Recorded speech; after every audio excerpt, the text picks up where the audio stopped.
Hi everybody. In this example, or in this video, excuse me, we're going to focus on multiplying with decimals now.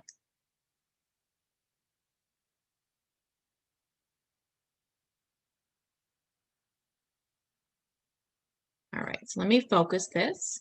And again, I'm just writing my title up top at the start of my lecture. I would want to make sure as well that I put my date in or the week, just kind of keep yourself organized. I find that's probably one of the biggest things that people struggle with in general is just keeping organized, and also in math. So write big, write clearly. I know we don't want to waste trees. I don't want to either, but it's also important that you can understand your lecture notes, right? So you want to balance the two there and make sure that everything is nice and organized so that you'll be able to reference them later. So for multiplying decimals, we do want to note something really important, and that is that you do not actually line up your decimal points.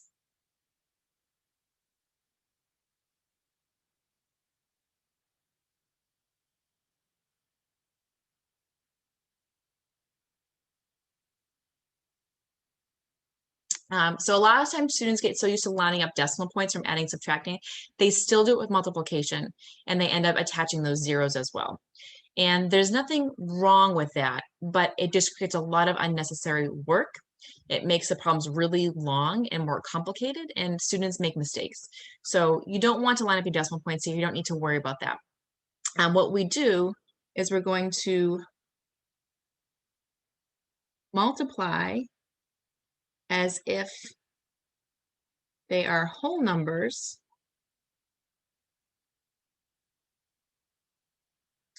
and we're going to count up the number of decimal places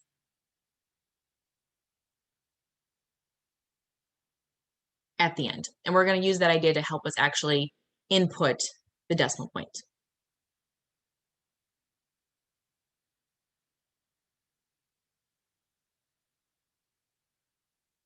All right, so let's start with 10.2 times 11.4. Now I'm going to go ahead and write this out. And this one happens to work out where we end up lining up the decimal points naturally, but that's not really what I'm focusing on here. I'm focusing on the fact that the digits are lined up. So I have all my digits nice and lined up from the right to left like I would for whole numbers. And I'm going to just start multiplying. I'm not going to worry about the decimal point at all right now. I'm just going to go ahead and multiply. So actually, if you want to even drop the decimal point from your example as you're multiplying out, you can do that. That's totally fine. So I'm going to start with the 4. 4 times 2 is 8. Now I go this way. 4 times 0 is 0. 4 times 1 is 4. So I'm still staying lined up and just doing regular multiplication. I'm ignoring that decimal point. Now I'm going to go to the 1. So don't forget, I'm going to go ahead and put that placeholder in. 1 times 2 is 2. 1 times 0 is 0. And 1 times 1 is 1. I'm going over another time. So this time I'm going to put 2 placeholders in. 1 times 2 is 2. 1 times 0 is 0. 1 times 1 is 1. So I haven't done anything with my decimal point at this yet. So 8, adding these up, 2, 6, 1, and 1. So once you have the multiplication done out, as if it was just whole numbers, now we're going to count. So notice here, I have 1 decimal place. And here I have 1 decimal place. So I have 2 in total. So at the end, if you have 2 decimal places total, we're going to go ahead and incorporate that here. So we want to make sure I have 2 decimal places here. So I count in from the right, 1, 2, and I put my decimal point here. And that's it. That's my answer.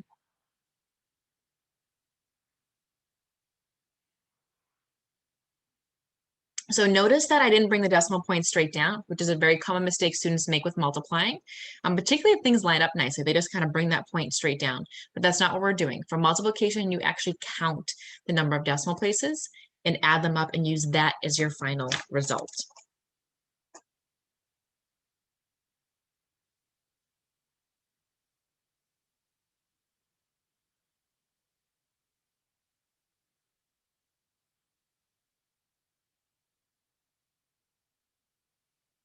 So let's do 145 thousandths times the whole number of 22. So I'm going to go ahead and line these up, and I am not worrying about the decimal point here. I'm just lining up the digits. So just like a regular example for whole numbers, we would line up those digits on the right. That's what I'm doing here. If you want to get rid of the decimal for the problem, then get rid of it.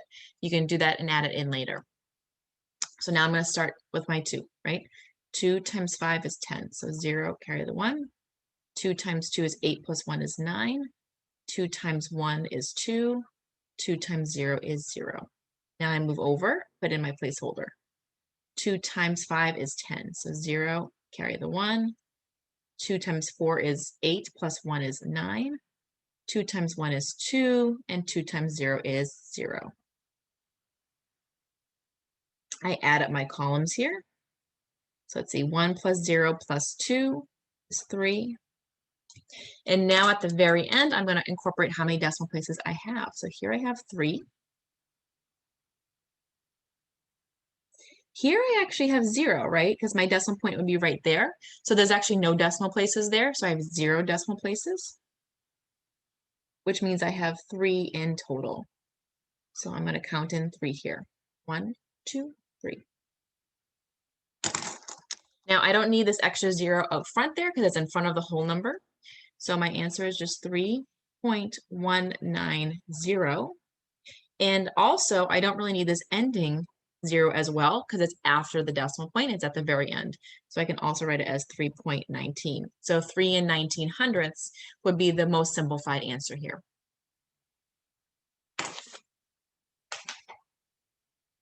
And again, just be careful. A lot of students try to line everything up, and it just makes it really messy and really complicated. So you don't really need to do that.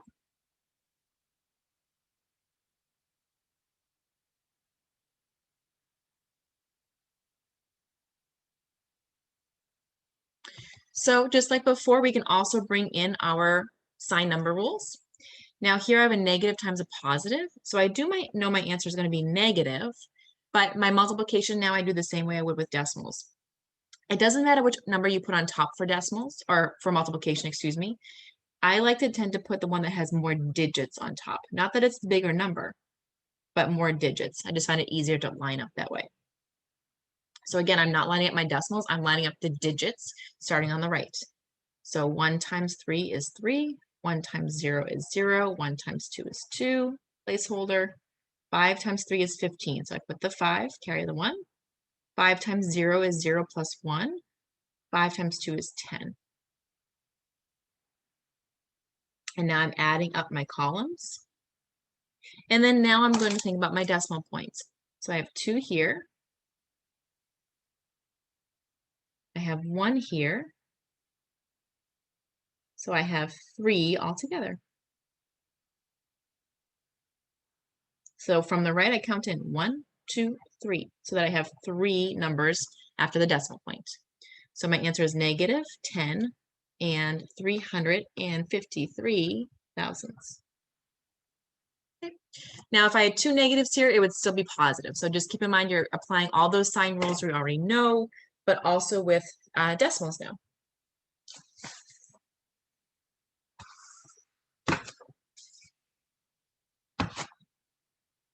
All right, let's do a couple other topics on multiplying.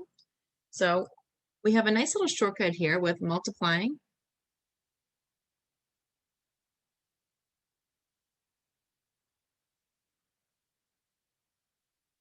with powers of 10. So things like 10, 100, 1,000, 10,000, etc. Okay, so numbers that are powers of 10. And the shortcut here, this is a shortcut, is all you do is you move the decimal point to the right,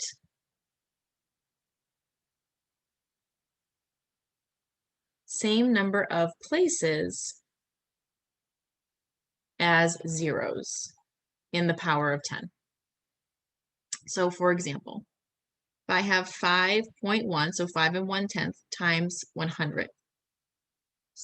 Yeah, guys.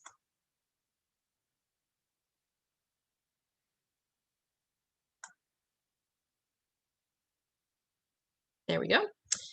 Notice here I have two zeros. So I'm going to move it two places. So I'm going to go 1, 2, that. And what I'm going to do is any holes that I have, I'm going to fill in with zeros. So this just becomes 510. Now I do encourage you, if you need some more space, like 5.1, just write it out down below and then move it 1, 2 places. And you can see here that anything that's a hole, we're going to put in that 0.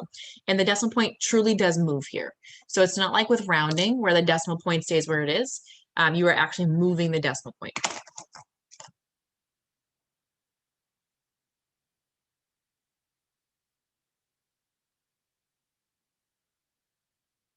So maybe I have -4 and 982 thousandths times 10.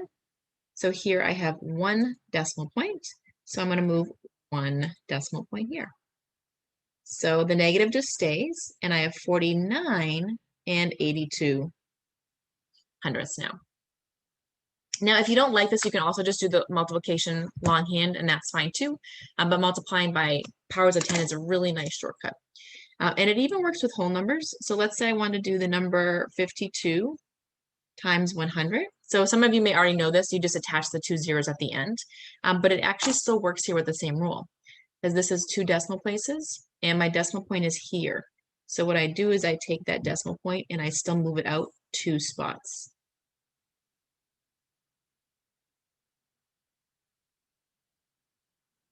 So you still get that same 5,200, right? That decimal point is actually physically moving. So that's why for whole numbers, it also works where you just attach the 2 zeros at the end.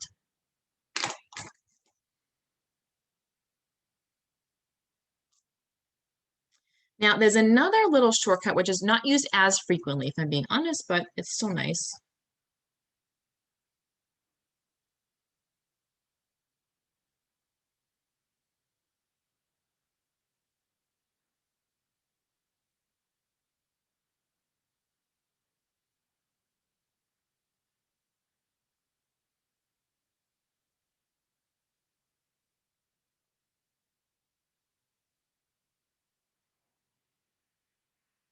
So this time you have powers of 10, but it's sort of like fractional powers of 10 instead. So you're multiplying by 0.1, 0.01, 0.001, so 1/10th, 1/100th, 1,000th, etc. So what do you do there? So the shortcut is that you move the decimal point to the left, same number of places as there are decimal places in the numbers 0.1, 0.01, 0.001, etc. So it's not the number of zeros here, it's the number of decimal places. So for example, let's say you had 51.4 times 0.01. Well, this has 2 decimal places.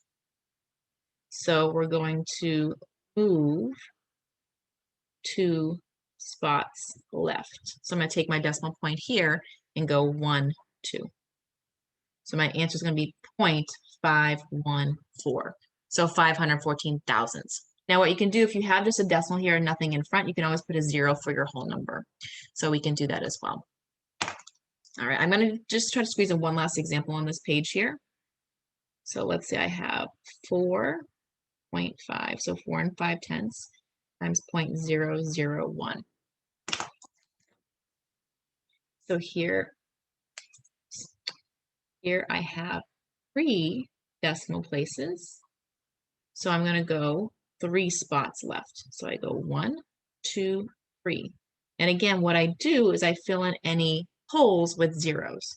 So my answer here is 0.0045. And again, if you want to put a whole number in, you can always put a 0 there. So we're just going to the left here instead. But be careful, this is not a division problem. The problem says multiplication. So you're multiplying by these parts of a whole. So that's why you're making them smaller in this case.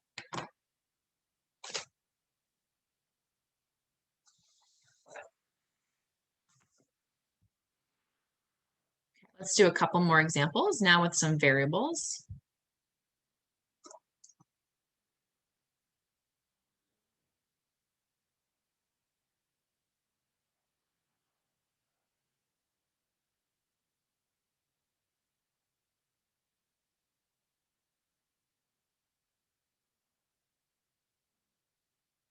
Oh, my camera's not good today. Hang on.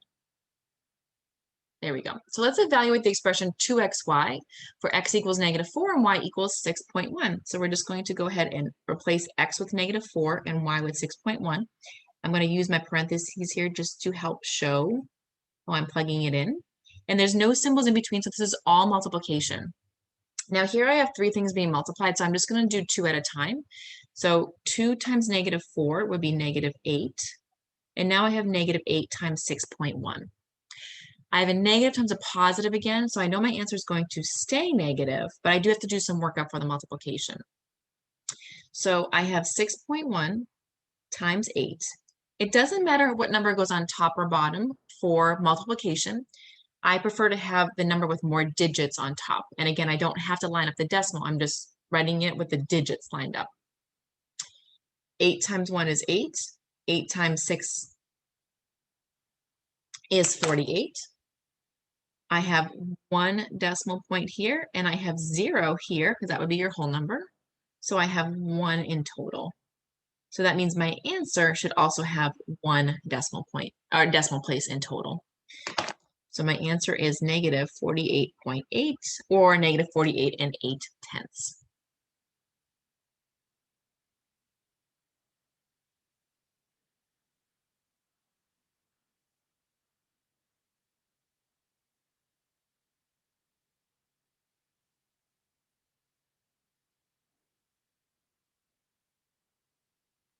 So again, another example just with variables here, thinking back to our equations again. So to check if something is a solution, remember we just plug in the value and see if we get a true answer. So in this case, where our variable is y, so this is going to be our y value here. So I'm plugging it in, 3.7. So we're going to just plug that right in here for y, times -9.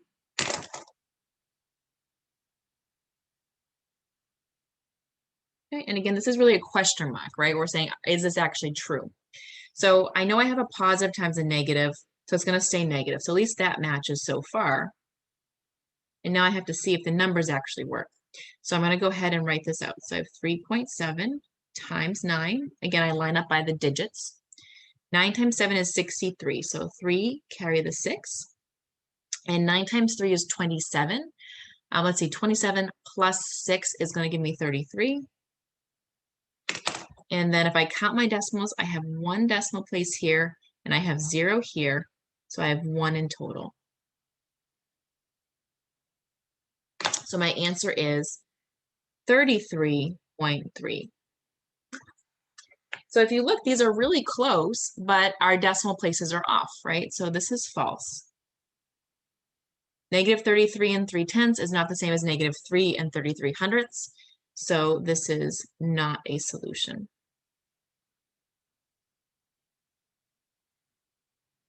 I like doing some of these examples within sort of the basic arithmetic, just to kind of mix it up and remind us of the things we already learned, right? We've already learned about equations, and this kind of reminds us, well, how do you check solutions?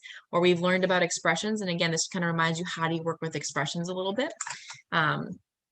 So I think at least for me personally, I like that we're combining here our arithmetic steps, but also doing some algebra along the way too, and reviewing that as well. All right, so I do want to talk about one app, well, not one, maybe we'll do two applications here. Let's do one first.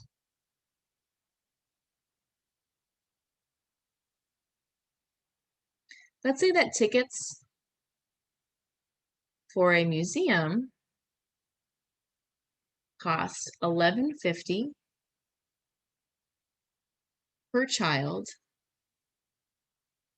and $21 per adult.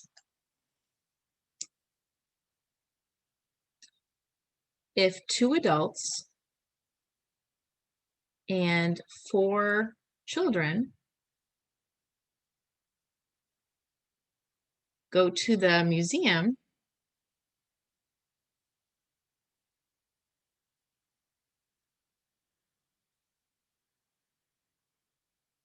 what is their total cost here?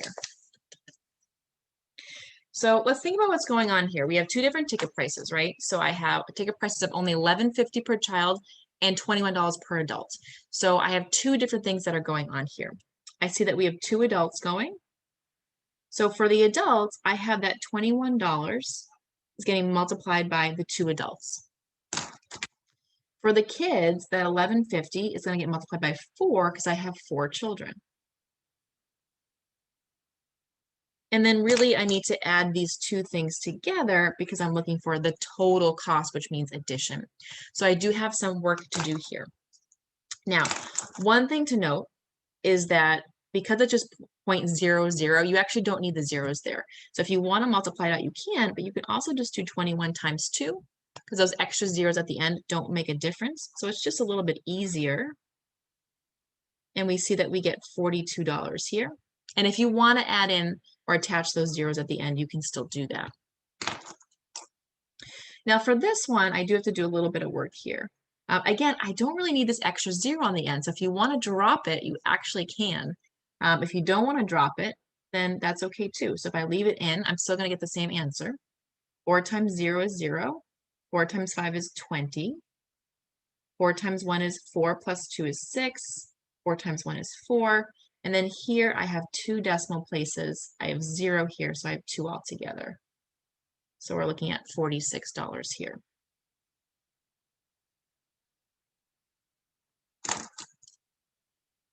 So our total then is going to be 46 plus 42. Now, once you go back to adding and subtracting, you do need to line up your decimal points again. So just be careful you don't mix up the rules back and forth. Decimal point comes straight down, and then I have 88.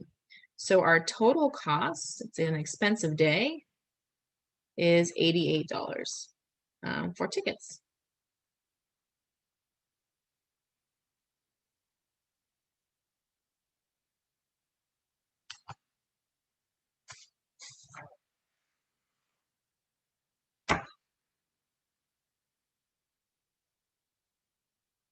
All right, and I want to do one more application here, which I mentioned we were going to do before, and that is circumference of a circle.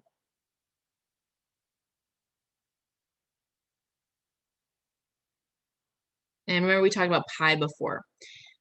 So this is going to be our application here.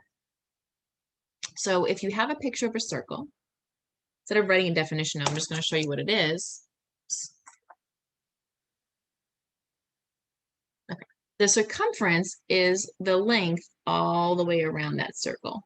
So that is the circumference. So it's the length around the circle. That is your circumference. We also have a couple other definitions. So the way totally across through the center is the diameter. And then just halfway across the center is called the radius. So those are our three main words that we talk about when we're talking about circles is your diameter is all the way across, but it has to go through the center. The radius is halfway across, but again, from the center. And then the length all the way around the circle would be called their circumference. And we actually do have a definition here, and it is that the circumference is equal to 2 pi r, or the circumference is equal to pi d. Now in this case, C stands for circumference, R stands for radius, and D stands for diameter. And we've seen pi before, so we know that pi is about 3.14, but we actually have a fractional approximation that we can use as well, which is about 22/7. So both of those values, if you're approximating, are usually sufficient. If you need more decimal places, you can also use more decimal places, right? So these are our formulas. Notice that this is all multiplication. This is all multiplication. And the reason these are the same is because the diameter is 2 times the radius, right? If you look at radius as half the diameter, right? It's only halfway across, where the diameter goes the whole way across. So that's why these are the same formula, because your D is the same thing as your 2R. So twice the radius and the diameter are the same thing.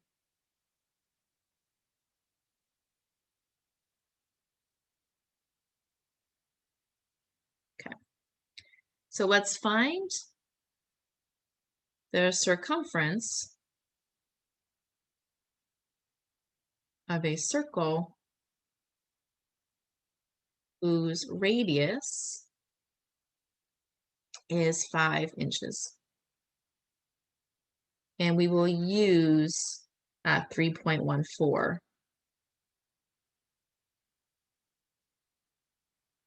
to approximate pi.